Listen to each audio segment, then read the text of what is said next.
I used to think the road trip was just a favor, something I agreed to because I had no good reason to say no.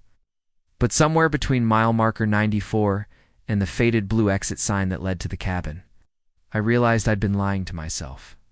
Wanted to be close to him. Cameron and I had known each other since our freshman year in college, 3 years of shared lectures, late-night ramen, and competitive sarcasm. We weren't best friends in the traditional sense, not the kind that posted selfies or had matching keychains, but we were, linked quietly, deeply, in a way I never fully understood, but always felt. I was the quieter one. I preferred books over parties, silence over noise, subtle over loud. Cameron was everything I wasn't, all sun-warmed skin, toothy grins, and an easy charm that made people orbit him without even trying. But with me he was different, softer, slower, like he knew I noticed the things he didn't say. The idea was simple. A long weekend in the mountains at his cousin's old cabin. No service, no classes, just time. He said he needed the break, a reset. I said I'd come for the scenery. But the truth was, I came because I needed answers to questions I hadn't dared to ask. Not out loud, not even to myself. We'd taken his Jeep, windows down, music humming between us. Cameron drummed the steering wheel with his fingers while I tried not to look at how the wind tousled his hair just enough to make him look like a movie still. Can't believe you're trusting me with your life for 4 hours on the highway, he joked, glancing at me with that sideways grin that always made my stomach tighten. You drive like a distracted golden retriever, I muttered, but I smiled back. I always did. Somewhere around hour 3, we fell into a comfortable silence. He'd offered me the aux cord. I put on a playlist that was more me than him, indie acoustic stuff, lyrics about longing and quiet things. He didn't complain, just leaned his elbow on the window, resting his cheek on his knuckles, and hummed along. The cabin was tucked behind a dense wall of pines, like something out of an old photograph. Weathered wood, a porch swing that creaked in the breeze, and one single bedroom with a bed too small for 2 straight guys to share. Without a joke, but I didn't say anything. Neither did he. As we unpacked, he tossed me a folded hoodie from his bag. Figured you'd forget yours, he said, and his voice was low, casual. But I caught the flicker of something else behind his eyes. Familiarity, maybe even care. The sleeves smelled like his cologne. Something subtle, earthy. I tried not to notice later, while he struggled to get the fireplace going. I found myself watching the way his brows knit together when he concentrated, the way his lips curved inward when he was about to laugh at himself. I wondered if he knew how often I looked at him like that, like he was a painting I wasn't allowed to touch. He caught me staring once. Just a second too long. He didn't say anything. Just tilted his head like he was trying to figure something out. And then the fire sparked behind him, casting warm light across his face, and he smiled again, this time softer. You okay? He asked. I nodded. Yeah, just thinking about. I shrugged. Nothing important. It was a lie, of course, because the truth was, I was already wondering what this weekend might change, and more than that, what I was willing to risk, if it did. Asterisk, we met during a Philosophy 101 class neither of us wanted to take. Cameron had dropped his pen twice, and each time it rolled perfectly under my desk. I remember handing it back to him the second time with a deadpan. One more time and I'm keeping it. And his grin split wide like he'd just discovered I wasn't boring. From then on, we sat next to each other. Every Tuesday and Thursday. Sometimes we'd exchange eye rolls at the professor's existential tangents. Other times, we'd whisper made-up quotes like Socrates probably would have hated Twitter. He made everything lighter. That was Cameron's gift. He had this way of dragging you out of your own head without even realizing it. By the end of the semester, we were hanging out, not constantly, but enough.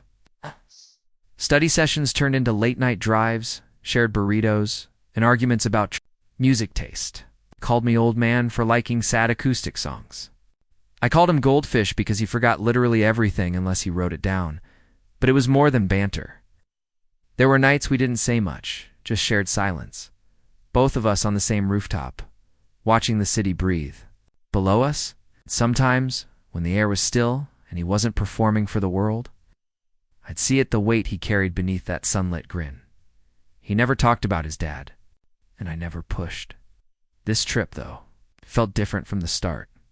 Not like the usual plans with friends. More deliberate. Like we were both reaching for something without saying it. On the second night at the cabin, we set up sleeping bags in front of the fireplace. I assumed we'd keep space between them. But as I unrolled mine, Cameron gave me a sheepish look. I only brought one, he said, holding up the thick down bag he'd pulled from his pack. Didn't think it through. My heartbeat fluttered. You brought one sleeping bag for a mountain cabin in October. He winced. I thought there'd be blankets here. I panicked while packing. Okay. I looked at the old wooden cabinet by the wall. Empty, of course. He grinned. That same boyish smirk he used to get out of trouble. We can share. It's big enough, probably. I tried to laugh like it didn't matter. Like the idea of being zipped up next to him for 8 hours didn't make every nerve in my body light up. Double quotes fine. I said too quickly.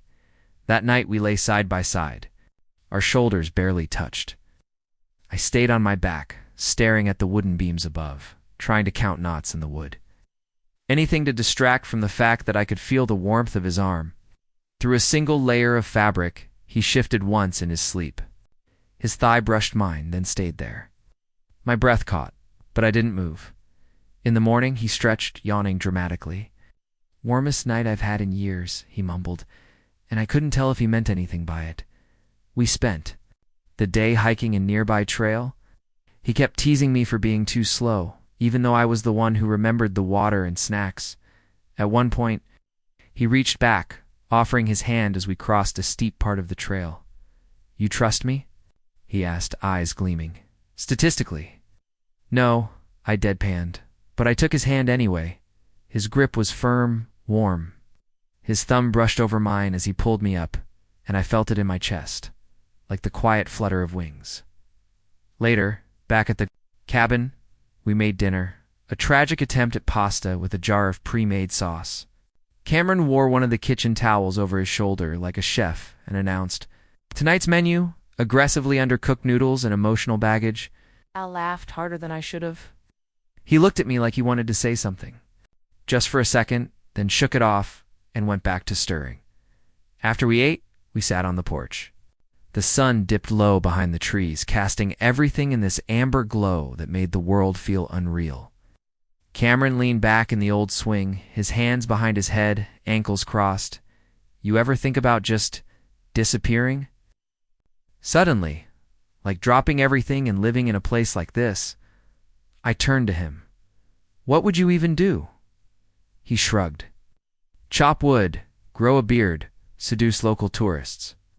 I laughed again, but my chest ached, because beneath the joke I heard something real. I think about it too, I admitted. Not disappearing, just starting over. Somewhere nobody knows you. He looked at me then, really looked, his expression softer than before. You got something you're running from? Hesitated. Maybe. His gaze lingered. Then he nodded slowly, like he understood without needing details. The quiet stretched between us again. But this time, it felt full, not awkward, not empty. Just full. That night, he left the sleeping bag unzipped. I run hot, he explained. More room this way. We lay closer, not touching, but closer.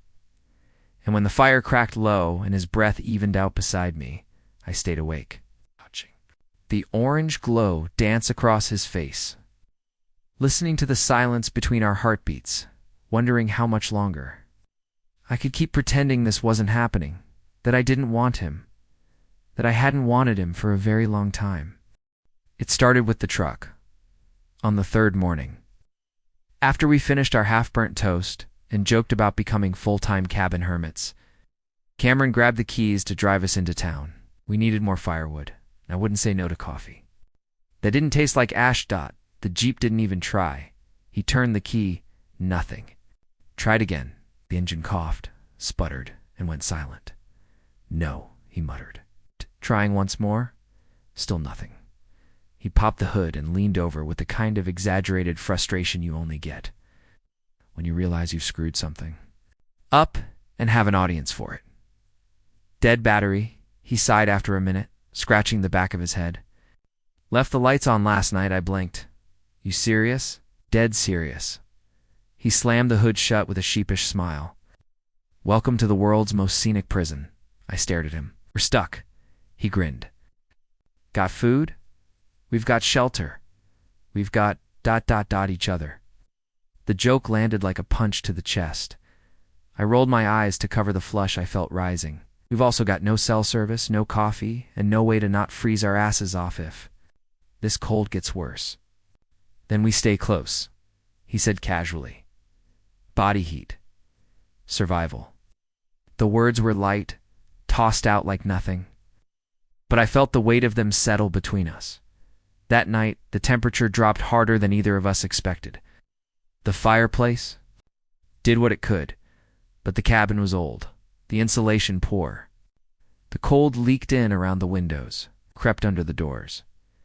I pretended to read while Cameron laid out the sleeping bag again, this time unzipped entirely, stretched like a blanket over both of us. The couch was too small, the floor too hard. There wasn't really a choice. He tossed me the same hoodie I'd worn the night before, and pulled off his own shirt in one smooth motion, tossing it aside like it meant nothing. Too hot to sleep with layers, he said, already slipping beneath the sleeping bag. I stared too long. His back was lean, sun-warmed in color, marked faintly by an old scar near his left shoulder. I knew I shouldn't have looked, but I did. I always did. I crawled in beside him, not touching, but closer than I wanted to admit. The cold made it easier to justify. Minutes passed. His breath slowed, and then he shifted. His knee brushed mine, then his arm warm against my own. You? Cold, he mumbled, half asleep. A little. Without another word, he rolled toward me, just enough that the heat between our bodies evened out. I held my breath. He didn't move away. I told myself not to read into it. It was just cold, just comfort. That I couldn't make something. Out of nothing? But then his hand grazed mine beneath the fabric light. Tentative, like he was testing a boundary without meaning to cross it. His pinky curled slightly around mine. Not a full hold. Not nothing. I didn't pull away the next day. Snowflakes drifted softly outside. Not a storm, but enough to coat the ground, enough to make the world quiet. We spent the morning in thick socks and layered sweaters, playing cards and eating terrible canned soup. I'm still better at poker than you, he teased, nudging my foot under the table. You cheat with your smile. He grinned. You're admitting you notice it? I froze, just for a beat too long. He didn't press. Just kept smiling, but his gaze lingered longer than it should have. Like he knew he'd said something loaded and didn't quite want to. Take it back. In the late afternoon, the power flickered once, then twice. Then it went out entirely. We lit a few candles, set them on the kitchen counter. The golden light danced across his face in a way that made him look almost unreal. He leaned against the counter, sipping from a mug of hot water. You ever think, he said slowly, that maybe we're exactly where we're supposed to be right now? I didn't know what to say to that, so I said, you sound like a postcard. He laughed, but didn't look away. Still true, though. I turned away, pretending to fuss with the edge of the blanket draped over my lap. Sometimes I think we're just pretending everything's okay because we don't know what to say when it isn't. The silence that followed was heavy, but not uncomfortable. I pretend a lot less with you, he said quietly. I looked up. His face was serious now, bare. The teasing was gone, and in its place something softer, something close to vulnerable.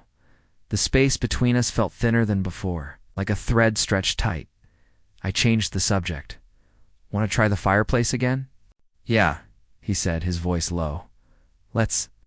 That night, the fire crackled low and steady, casting long shadows across the cabin walls. Cameron lay beside me on the floor, propped on one elbow. Can I ask you something? He murmured. Nodded. Have you ever thought about someone? Like, more than a friend? But you didn't know if you were allowed to? The air left my lungs. I think about a lot of things I'm not sure I'm allowed to, I said, not meeting his eyes. His voice was soft, almost hesitant. Me too. He reached out casually and flicked the edge of my hoodie string. Just a small movement, nothing dramatic. But I felt it in every inch of me. He was looking at me like he wanted to say something else. I wasn't sure I was ready to hear it. So instead, I said we should get some sleep. He held my gaze for a second longer, then nodded. But that night, he didn't shift away. He stayed close. Too close for someone who didn't mean it, and not close enough for someone who did. It happened on the last night. The fire had burned low. The candlelight flickered against the cabin walls like nervous breath, stretching shadows that shifted whenever we moved. Out and crossed at the ankles, eyes focused on the dying embers, I was a few feet away on the rug, half wrapped in a blanket, trying to read a dog-eared book I wasn't absorbing a single word of. The silence was too loud. He spoke first. You. Ever wonder if something's real? Or if you're just imagining it because you want it so bad? I looked up slowly. My heart began to thud, not like a dramatic drum roll, but like quiet knocking. His eyes were soft but unreadable. I'm serious. It's like, what if you feel something but you're too scared to say it, so you convince yourself it's just in your head? I set the book down. Are we talking about a hypothetical here? Lips curved slightly. Maybe. I pulled the blanket tighter around my chest, suddenly colder, even though the fire was still warm. Depends what the something is. He shifted to sit up straighter, his voice quieter now. The air in the cabin went thin. Cameron ran a hand through his hair and exhaled like he'd been holding his breath for days. I didn't want to mess this up. You and me. It's comfortable, familiar, safe. I swallowed hard. But I think about you more than I should. And not just when we're hanging out. I mean, all the time. Like when you're not. There, it's quieter in a way that makes me uncomfortable. My chest tightened. And sometimes, he went on, voice thick, you'll laugh at something I say, or you'll just look at me like you see more than I say out loud. And I think this is what people write songs about. I couldn't speak. My throat closed up. He smiled faintly and shook his head. You don't have to say anything, I needed to get it out. My voice, when it finally came, was shaky. It doesn't ruin anything. He looked. Up. Hope flickered there. But so did fear. I shifted closer. Just slightly. You want to know what I think about when you're not around? I asked. He nodded slowly. I think about your voice first. How it changes when you're tired or thoughtful. I think about your hands, how they're always moving when you talk.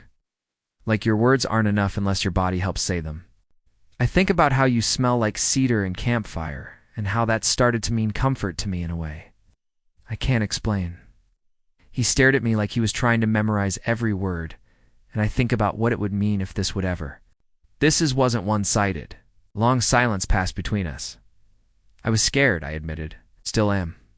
He laughed, not because it was funny, but because he understood. Same. Then he stood, came closer. Sat in front of me, knees almost touching. Both of us sitting in the space between a question and an answer. I didn't plan for this, he whispered. Neither did I. His eyes searched mine. So what do we do? I don't know, I said honestly. But I don't want to keep pretending. His gaze flicked to my mouth for half a second before returning to my eyes. Can I? I nodded before I could. Stop myself. He leaned in, slow, giving me every second to change my mind. His hand hovered near my cheek, unsure. I closed the gap, not with boldness, but with gravity. Like falling was inevitable. Our lips met, hesitant, searching soft. It wasn't a movie kiss. It didn't explode or crash. It settled. It sank. It stayed when we parted. He kept his forehead pressed against mine. I've wanted that for longer than I'll admit out loud, said. Same, I breathed. He pulled back just far enough to really look at me. This changes things, doesn't it? Yeah, I said, without fear now. But maybe that's not a bad thing. We lay back on the rug, side by side, eyes tracing the ceiling beams in silence. My hand found his, and this time it wasn't accidental. His thumb brushed slow circles across the back of my hand. The fire burned low. The next morning felt different, not dramatically. Nothing was said. There were no declarations or dramatic music swelling in the background. But something had shifted, soft and unspoken, like a window cracked open to let in new air. When I woke, his hand was still wrapped around mine. He was already awake, lying on his side, watching me with this lazy kind of peace I hadn't seen on him before. "Morning," he murmured, his voice thick with sleep. "Hey," I whispered back. We didn't move for a while. The world outside the cabin was still white with snow, a hushed silence hanging between the trees like a blanket.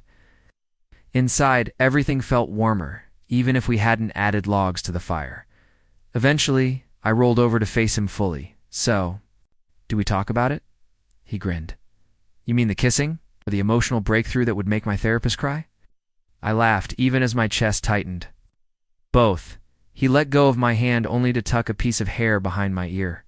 A move so casual, it made my heart stumble. "I liked kissing you," he said, voice low and even. I held his gaze. "Me too." He propped his head up with one hand. "I've thought about this a lot. Us.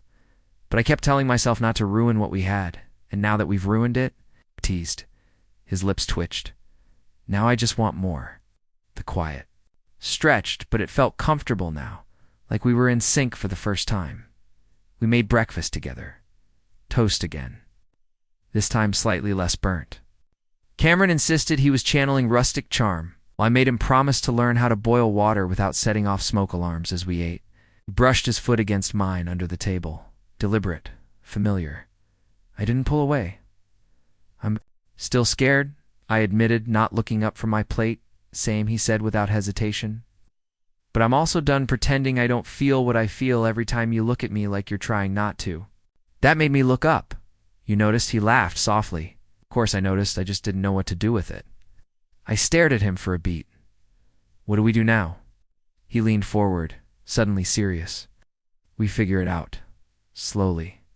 Together, if you want to." I nodded. "I do."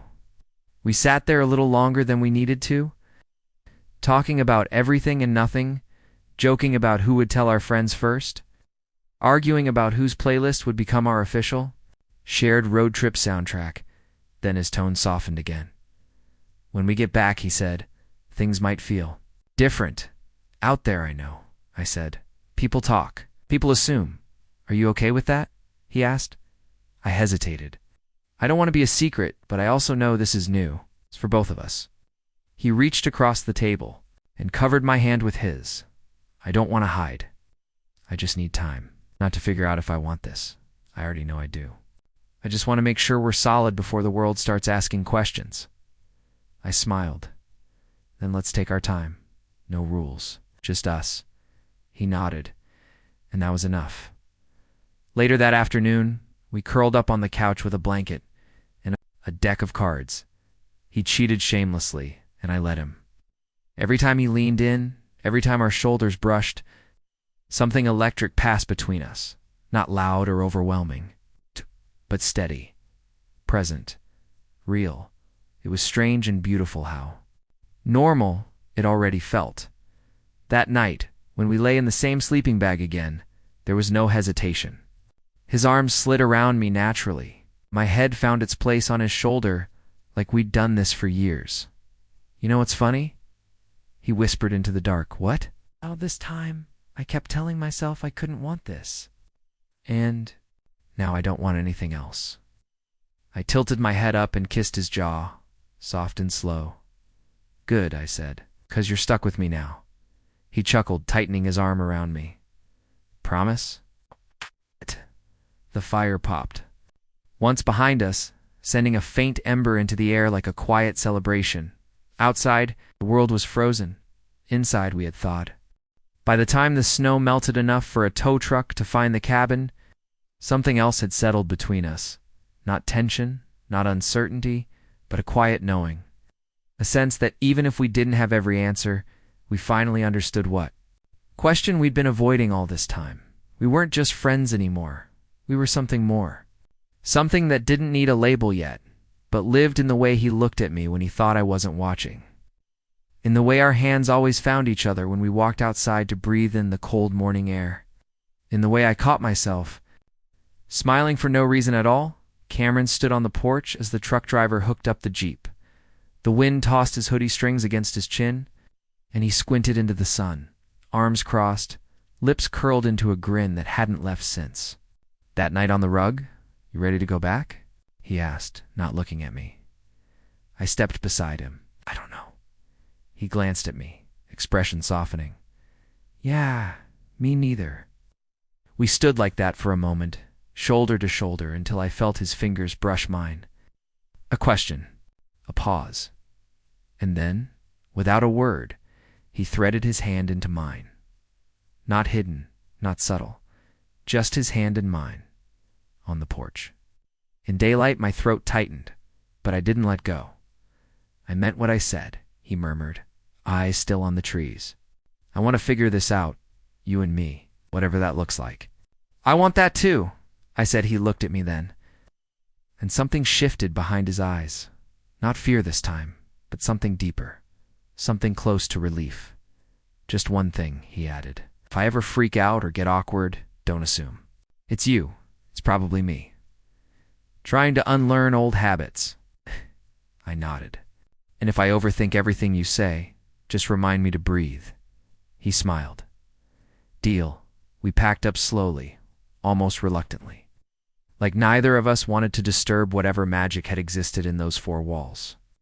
Before we left, Cameron walked back into the cabin one last time. He returned with the playing cards we'd used all weekend, the ones we'd laughed over, argued over, and occasionally thrown across the room.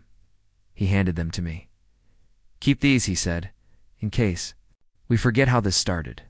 I slid them into my bag without a word. On the drive back, the music played low. His playlist this time, full of songs I hadn't heard before, but somehow felt familiar. His hand rested on the gear shift most of the way, until it eventually found its way to my knee. He didn't say anything about it, neither did I. The sun was setting when we passed the sign for the turnoff to campus. The sky was a swirl of gold and blue and soft lavender, the kind of colors you only get when something's ending and beginning at the same time. As we neared the edge of town, he slowed the car and glanced sideways at me. He said, "We don't have to tell anyone right away." I raised an eyebrow. "You mean go full secret romance?" He laughed. "I mean, maybe not post about it online the second we get back." I smirked. "You afraid people will talk?" He shrugged. "People always talk. I just want this to be ours before it becomes theirs." I thought about that for a moment, then nodded. "Okay, ours first." He smiled, then reached for my hand again, squeezing it gently. "But just so you know, yeah, I'm not hiding you," he said. "Not now, not ever." The weight of those words landed in my chest like a promise. We pulled into the lot behind his building, and before I could get out, he stopped me with a tug of my sleeve. "Hey," he said, eyes serious. "Whatever happens next, you've got me all right." My voice was quiet. "Same goes for you." He leaned in then. No hesitation, and kissed me. Just once. Gentle. Certain. Not stolen. Not secret. When we parted, he smiled against my cheek. "We'll figure the rest out." And I believed him. Because for the first time in my life, I wasn't wondering if someone saw me. I knew he did. And I was done pretending that wasn't everything. Final line. He whispered, "You can have me. Just don't tell anyone." But now, as we stepped into the world together, hand in hand, ... He wasn't whispering anymore.